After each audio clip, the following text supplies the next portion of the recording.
I just came back home and this is what I got myself into. I got so much, so much stuff now. This I bought yesterday, like kitchen stuff. And by the way, like the kitchenware, which was a pan, a bowl, a plate, fork, knife, spoon, coffee cup, a food scale, cost me only about $35. So I was pretty happy with that. Got some water here. That cost me around 20 some dollars. Got about 96 liters in there.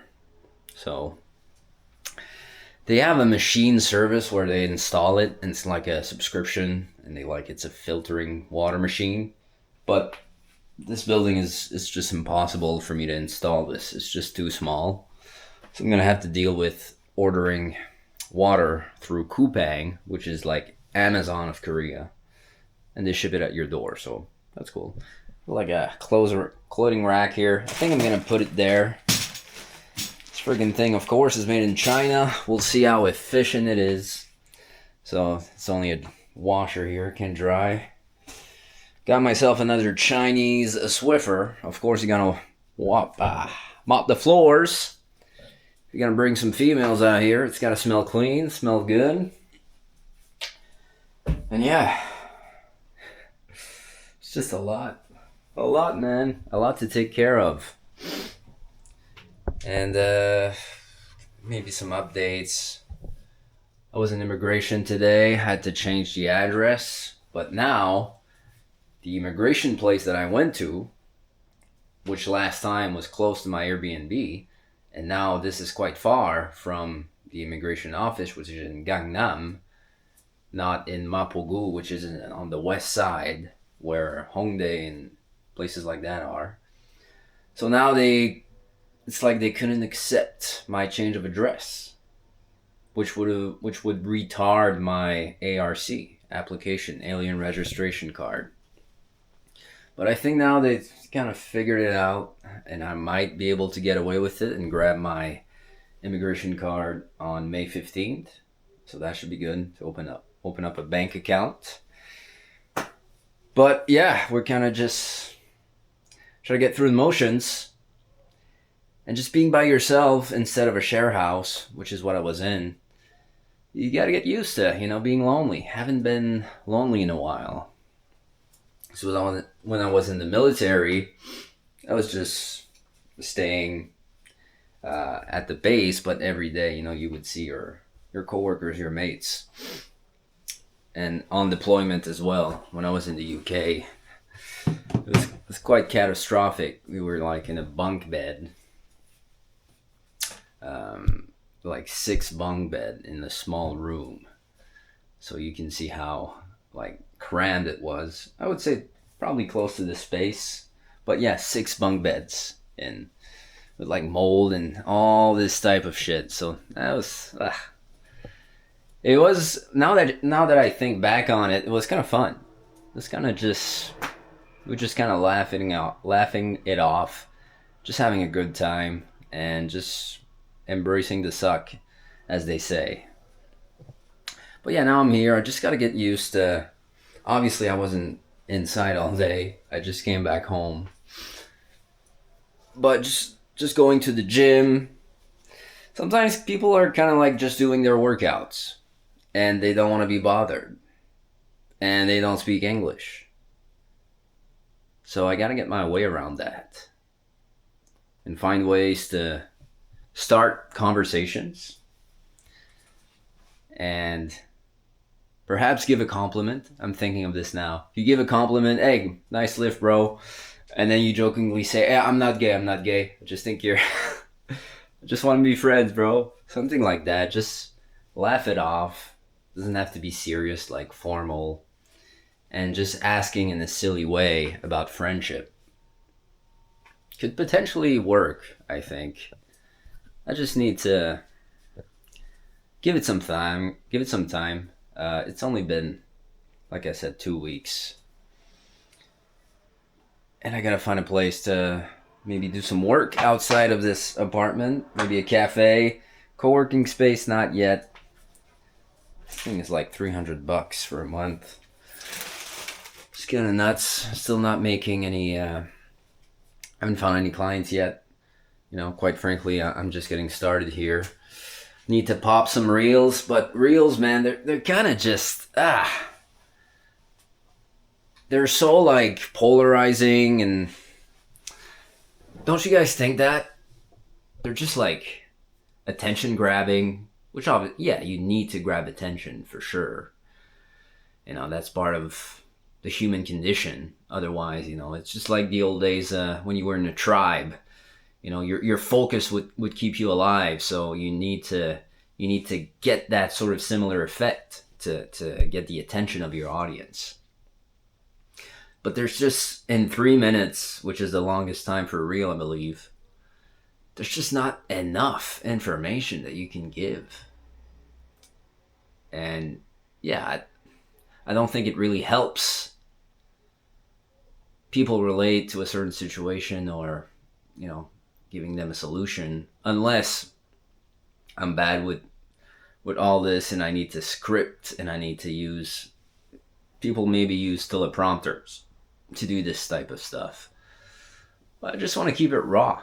I want to keep it authentic, which is why I'm starting on YouTube, like doing long form, just kind of talking. Sure, it's not the best production value, but I'm more documenting this journey and also giving my lessons along the way. So this is not really a lesson per se in this video. It's just about updating what's going on in my life in Seoul. And yeah, so far, the apartment is pretty much sorted out. Pay my deposit, which, by the way, if you want to know, deposits in Korea are usually quite big, like in the $10,000 and up, all right? But this one, I only got 1.2 million won, which is about $1,100 or so. The thing is that I think most people don't know, and even Koreans don't know, is that you can find apartments like this through a realtor. The thing is the realtor, if they know that this building is owned by a housing company, which then deals themselves with the landlord, well, that's why they're able to charge a lower deposit. Because you're under contract with the housing company, not the landlord, which is why you don't need to pay huge amount of deposit. And then your monthly rate is a little bit higher than as you would pay, 10 grand, 25 grand. But if you're just staying a year, I don't think there's any point risking, blasting 10K, 15K on a place. Worst case, they're not going to give you the deposit back if you don't do your due diligence and you don't check if they're in debt or things like that. So you got to be mindful of that. And who I dealt with, I will put it down in the description.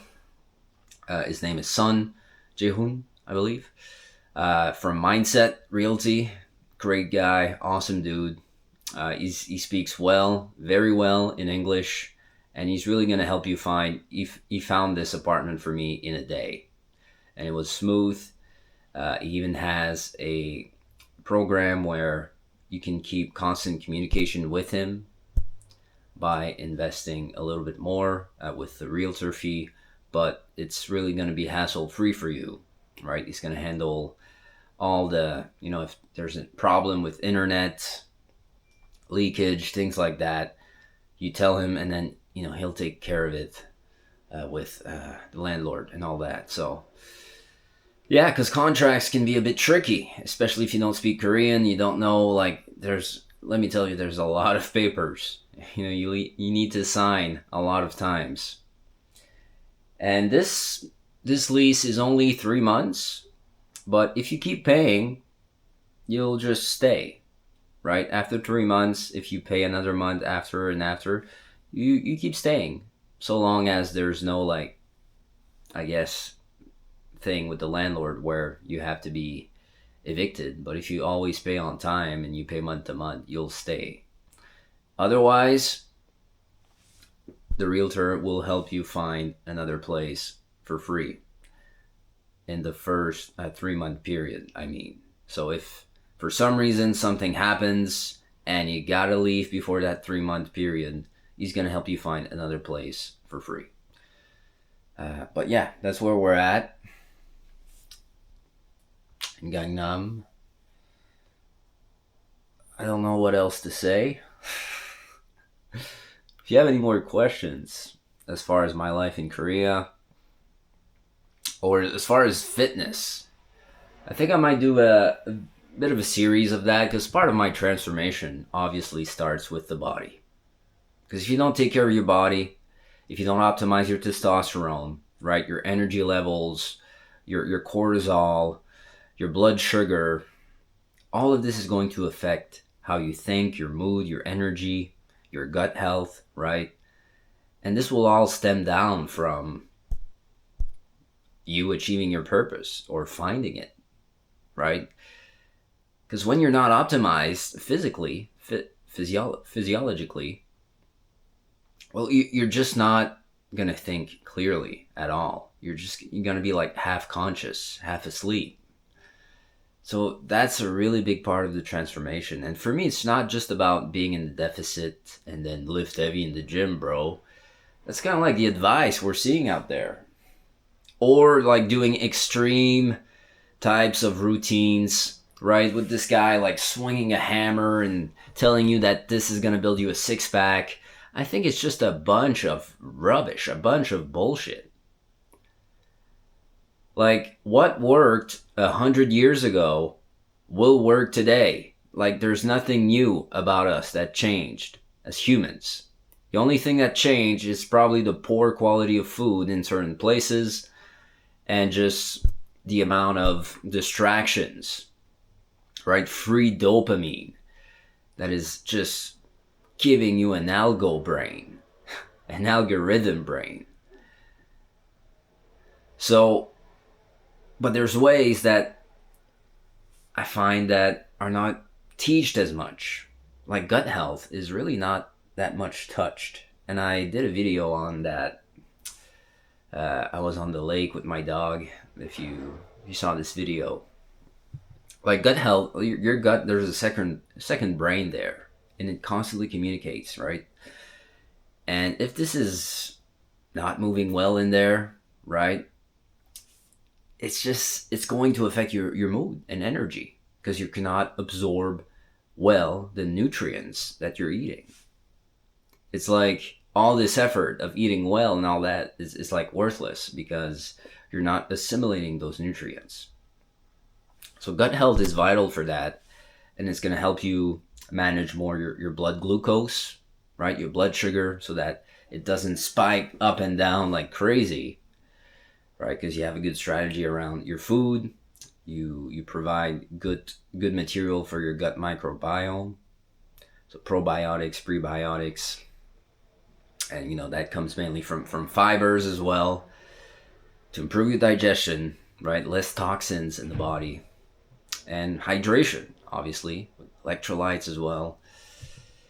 And yeah, this is just great overall for metabolic health, getting your steps in, lifestyle changes that will tweak to optimize naturally your testosterone, like peptides and all that. I wouldn't even think about that for a second. This is just us humans looking for the quick fix again.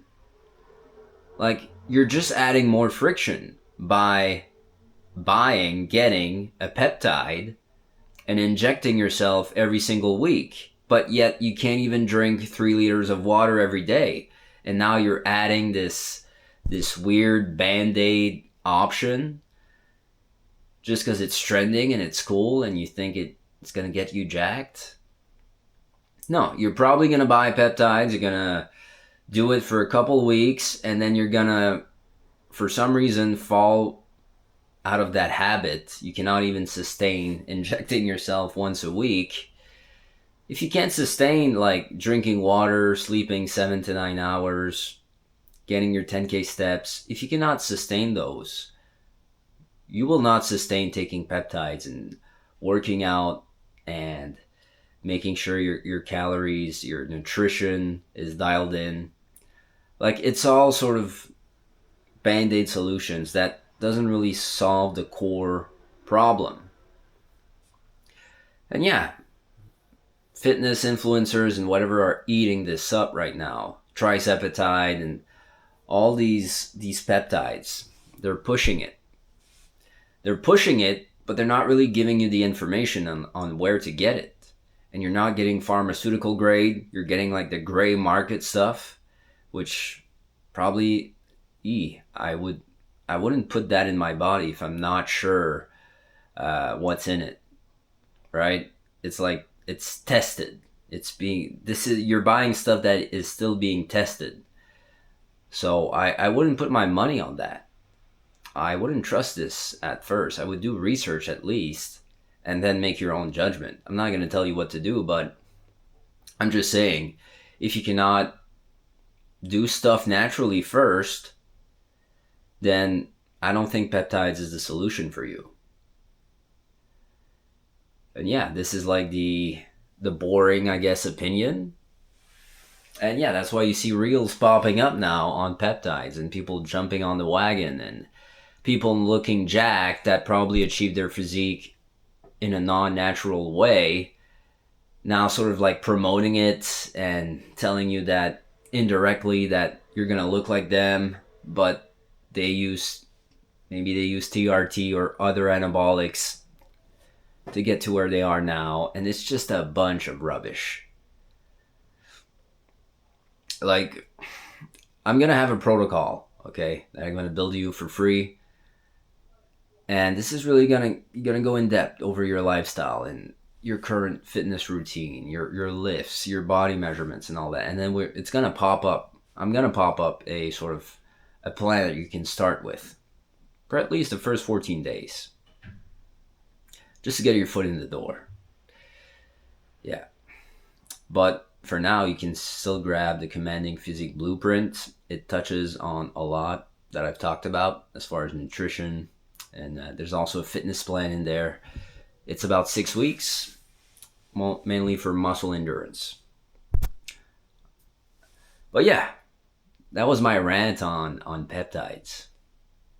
Because yeah, I don't see the point. It's just I think a marketing tactic. It can be helpful for some that, if you're diabetic and you need to lose a lot of weight.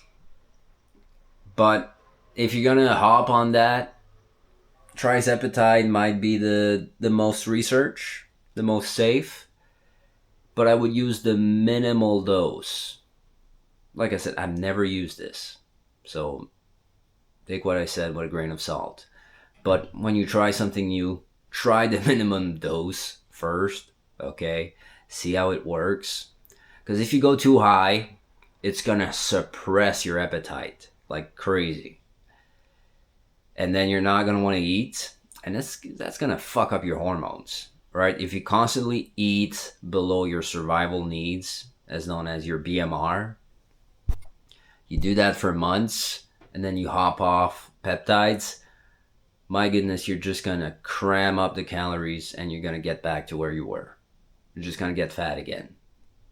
So use the minimal dose, get to a considerable calorie deficit. If you have lots of weight to lose, 400-500 calorie deficit is fine.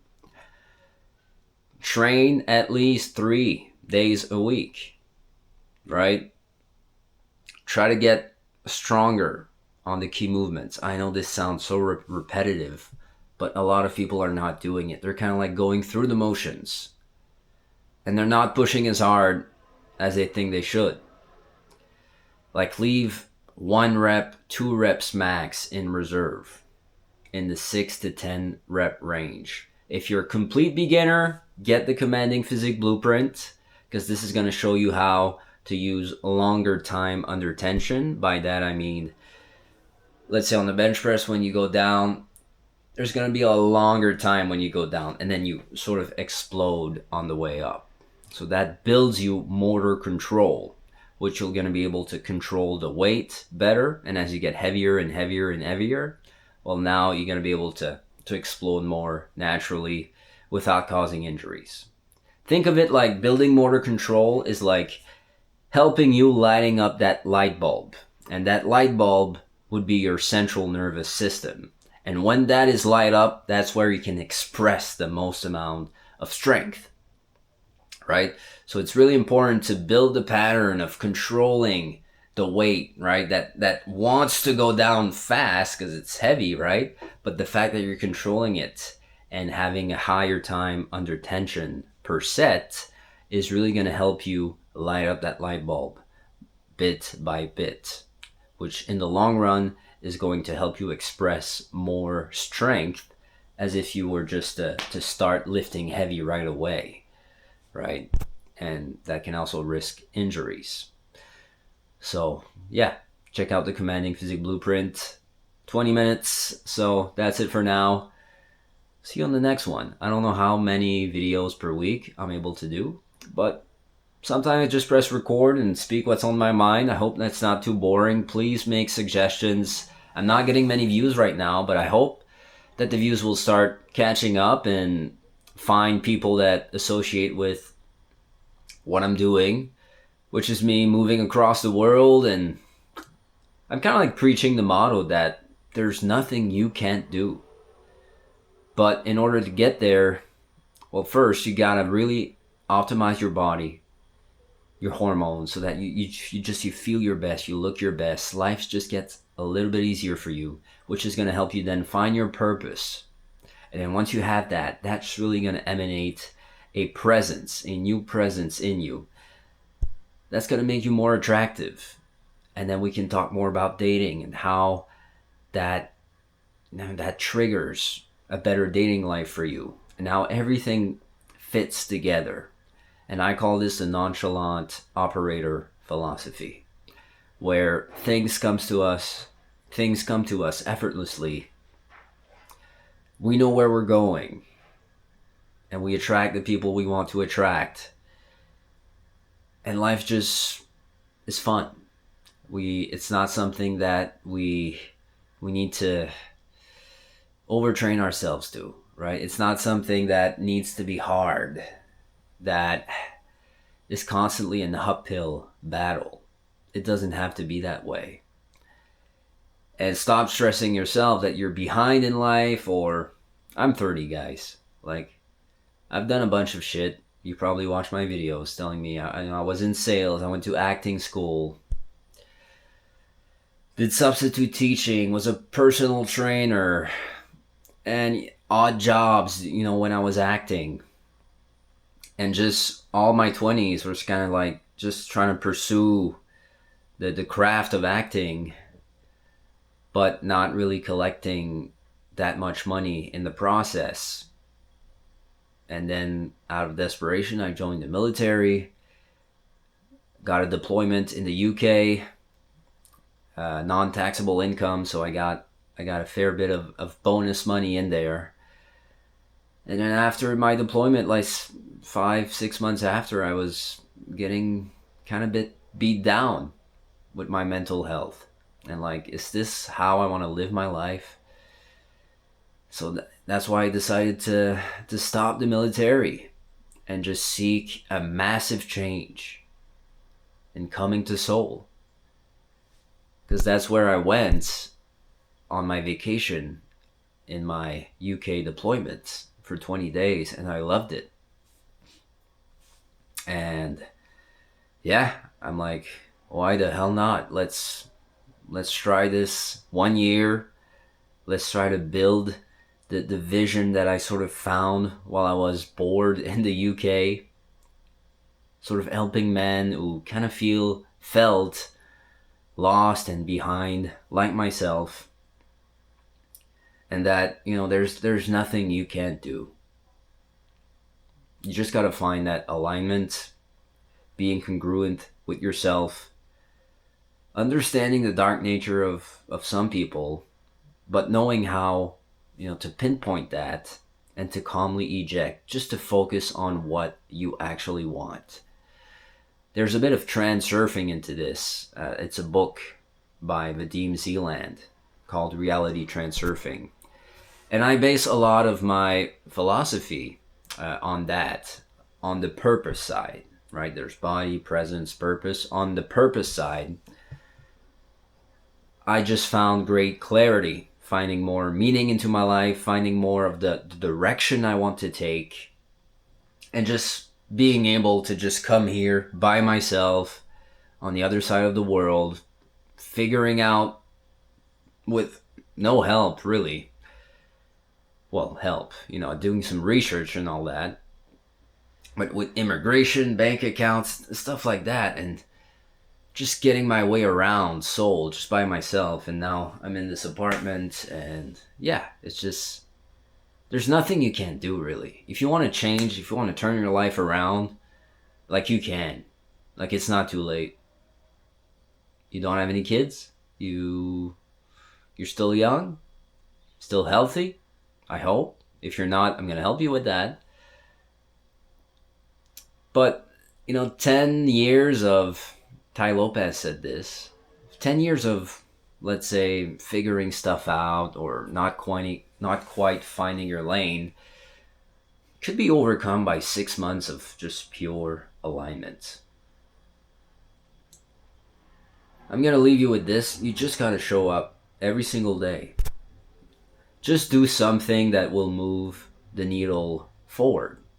Doesn't have to be massive, but instead of scattering yourself between 17, 18 tabs on your laptop, pick one thing that you believe will move the needle forward the most. Usually it's the thing you keep procrastinating about. So pick that thing, do it, or do a part of it, divide it in parts if it's like a very big task. Attack it, and then move on to the next day, and then do the next thing. Right? It's a big process, especially if you're building a service business or a course, or you want to make some side income, because that's what you feel your purpose is, but you're not quite sure what that thing is. I think the Purpose Clarity Finder can also help you with that. But to achieve that, I think you also need a lot of accountability, making sure everything's on track, meeting people that you feel aligned with, that are doing something similar, but you still got your own thing to take care of, right? You still have your own twist on the project you're making. I wouldn't try to copy someone and mimic their results. Because in transurfing, they talk about this. Every time you copy someone, you just become a lesser version of that. Because it's not really you, right? It's not really yours. It's not your goal. It's something that is more borrowed. So that's why you get sort of a lesser version from it, or you completely lose motivation after a few weeks. You stop, and you just never achieve it. Or you achieve it, but you feel deeply unfulfilled by it. And in the end, you'll realize that this wasn't the point, and you might waste your time. So you might as well pick something that kind of drives you. Like for me, doing this is okay for me. It's enjoyable. But it's also going to be a vehicle later on to come back to more creative stuff that I like acting. I love acting. And I would love to get back to it, making more films. And creating projects maybe with my own money. And networking with people who also want to create movies. But yeah, of course you need income for that. But that's why I think there's so much alignment with what I'm doing here. Because when you're acting, right, you want to be, like for me, I like leading roles, right? So a leading man needs to have, an optimized body, a charismatic presence, purpose, direction, right? And it kind of fits into that archetype. So it's sort of me documenting becoming the leading man of your own life and helping you do that also along the way. So it's kind of like a documentation, but coaching also. And I'm not a guru. I'm not going to claim that. I think I got a lot of experience. Maybe I'm a few steps only ahead of you, but I'm never going to put you down. Like, it's more of a collaboration than just me putting authority on you and telling you how you should do this and that. And no, I want you to come up with your own conclusions. And that's what I hope you get from sticking around and watching, my YouTube. But yeah, I hope there's going to be more to come. I hope. I know. It's just I got to get used to this new tempo of life, which can be overwhelming at first. But we're slowly getting the hang of it. I'm coming out of a little cold, so I was feeling a bit under the weather the last couple of days. But yeah, I'm excited. Thanks for stopping by, and catch you next time.